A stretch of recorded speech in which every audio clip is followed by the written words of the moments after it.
Ok, donc grand 3, les ruptures conventionnelles, on verra donc qu'il existe la démission ou le licenciement.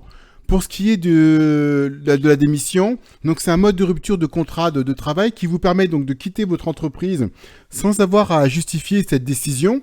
Donc c'est un droit qui peut être exercé donc à tout moment, même si même si votre contrat de travail est suspendu. Hein, ça veut dire que vous êtes en congé maternité ou en congé maladie ou autre.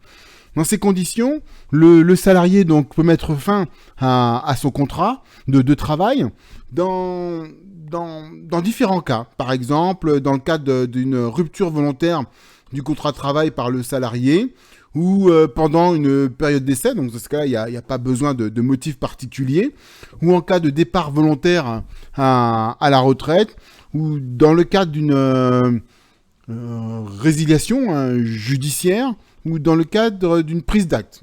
Alors, effectivement, la prise d'acte est très intéressante. Hein. C'est-à-dire que si vous voyez que, si vous estimez que votre employeur vous harcèle ou vous discrimine, enfin s'il commet une faute, vous avez cette possibilité hein, de faire une prise d'acte. Mais soyez sûr de ce que vous faites, hein, réfléchissez bien, hein, parce que si vous vous loupez, vous pouvez être licencié pour faute grave ou pour faute lourde et donc perdre beaucoup d'avantages. Enfin, en tout cas, perdre l'avantage des indemnités de licenciement, de congés payés, etc. Donc, soyez sûr de votre action. Donc, cette volonté donc de missionner, donc pour qu'une démission soit valable, hein, vous devez le manifester de façon claire hein, et non équivoque. Hein, votre volonté de mettre fin au contrat de travail. Vous pouvez le faire oralement hein, ou par écrit, mais vous devez clairement le définir. Le salarié peut revenir sur sa démission à condition de faire rapidement un courrier ou de notifier rapidement qu'il ne souhaite plus, c'est plus le cas, il ne souhaite plus démissionner. Ce que je vais rajouter, c'est que il y a un délai de préavis hein, en cas de rupture du contrat qui est fixé par la convention collective des cafés, hôtels, restaurants. Ça va de 8 jours pour les employés jusqu'à 3 mois pour les cadres. Je passe maintenant au licenciement. C'est le dernier point, hein, il me semble. Ouais, c'est le dernier point. On verra qu'il y a plusieurs types de licenciements.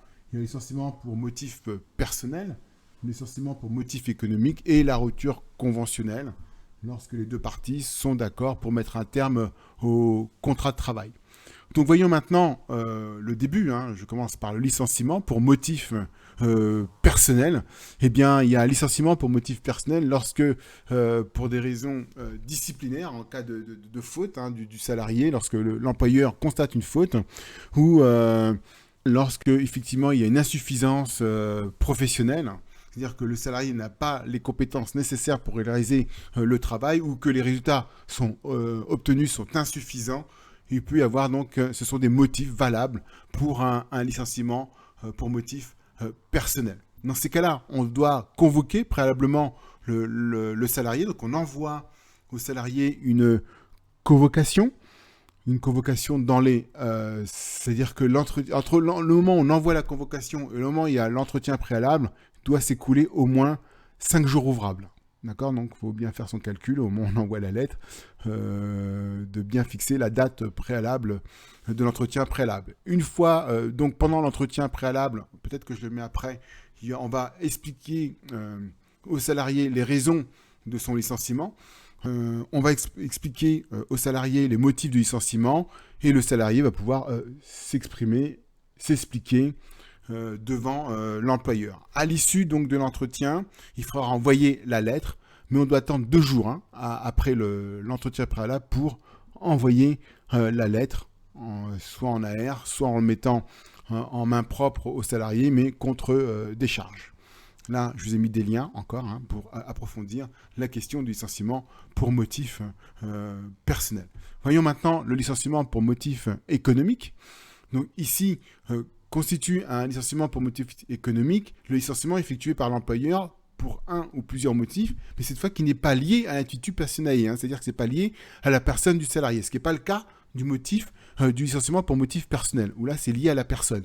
Tandis que là, la suppression donc résulte plutôt d'une suppression ou d'une transformation d'emploi ou d'une modification que c'est d'un élément essentiel du contrat de travail. Hein. On a supprimé, transformé ou modifié un élément essentiel du contrat de travail et que le salarié refuse cette modification qui est un élément essentiel de ce contrat de travail et donc et ben, consécutivement à ça, eh bien, on va procéder au licenciement du salarié.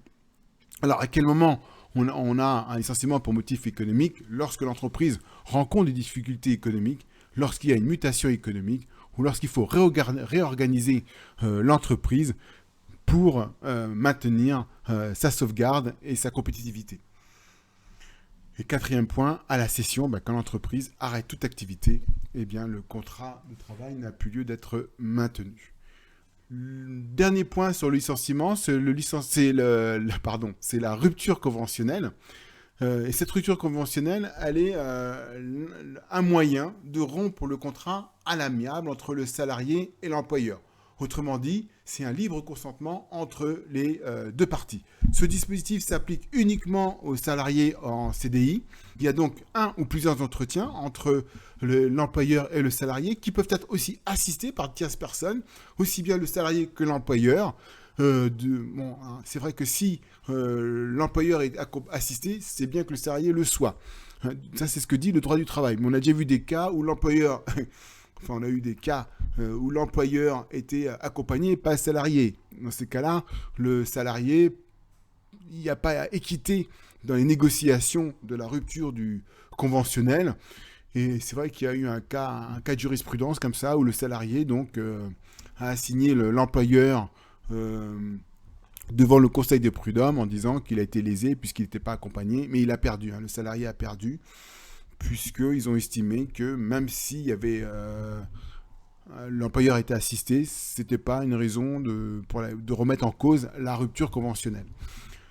Donc, pendant plusieurs entretiens, on va définir les conditions de la rupture conventionnelle. Ça va déboucher à la signature d'une convention de rupture et une copie sera directement envoyée au service de la directe pour approbation.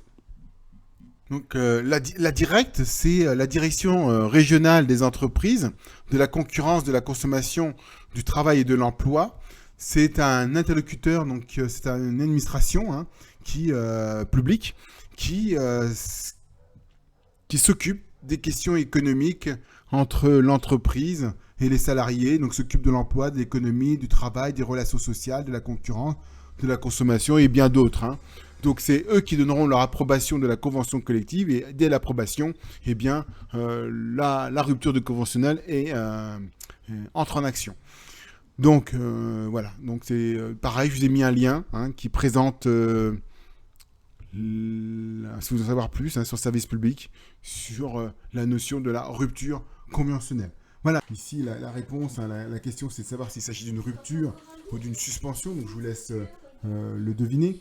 Et puis, qui est à l'initiative de la démission? Là, on comprend très bien que c'est le salarié qui est à l'initiative de la démission. Voilà. Vous précisez quand si c'est une rupture, est-ce que c'est le salarié ou l'employeur? Et la première question, c'est savoir est-ce qu'on a affaire à une rupture ou une suspension. Voilà la réponse, donc, les éléments de réponse pour le 2.2. Ensuite, pour le 2.3, indiquer à Mme Muller les conséquences d'une suspension du contrat de travail de Jérôme, notamment le cuisinier qui a fait une chute de vélo. Donc là, vous devrez dire ce qui se passe quand il y a une suspension du contrat, quelles sont les conséquences, quelles sont les obligations que ne répondent plus les parties. Donc ici, le salarié, quelles sont les obligations auxquelles le salarié ne pourra pas répondre et quelles sont les obligations de l'employeur qui seront aussi suspendues de l'un et l'autre des parties. Ça, c'est pour le 2.3. Pour Mme Bis, la dirigeante a constaté un manque de personnel à l'orangerie, alors que l'activité ralentit la brasserie. Donc, elle se demande si elle peut imposer le transfert du serveur vers un autre établissement. Donc là, ça renvoie à savoir si dans le contrat, il y a une clause de mobilité ou pas, ou si son lieu de travail figure dans le contrat, mais est-ce que c'est un élément essentiel du contrat? À vous de répondre par rapport à ce qu'on a dit dans cette vidéo. Vous devez pouvoir être capable d'apporter les éléments de réponse. Donc on vous demande de justifier votre réponse et de préciser les conséquences pour le serveur en cas de refus. Qu'est-ce qui se passe en cas de refus? Est-ce que c'est une faute? Est-ce que c'est une cause sérieuse, réelle et sérieuse de licencier le salarié? à vous de répondre à cette question. La 2,5, enfin la 2.5, rappelez à Madame Witz les différentes règles en cas de modification du contrat et les conséquences. Donc là, pareil, hein, on a vu les modifications lorsque ça touche un élément essentiel du contrat ou pas. Quelles sont les conséquences, hein? Est-ce qu'on doit avoir l'accord du salarié? Et en cas d'accord contraire du salarié, qu'est-ce qui se passe? Pareil, hein, vous avez les éléments de réponse dans la vidéo. Et enfin, j'en ai terminé avec cette première vidéo. Voilà, je vous remercie de l'avoir suivi. Et je passerai donc à la deuxième fiche ressource dans la prochaine vidéo. Merci.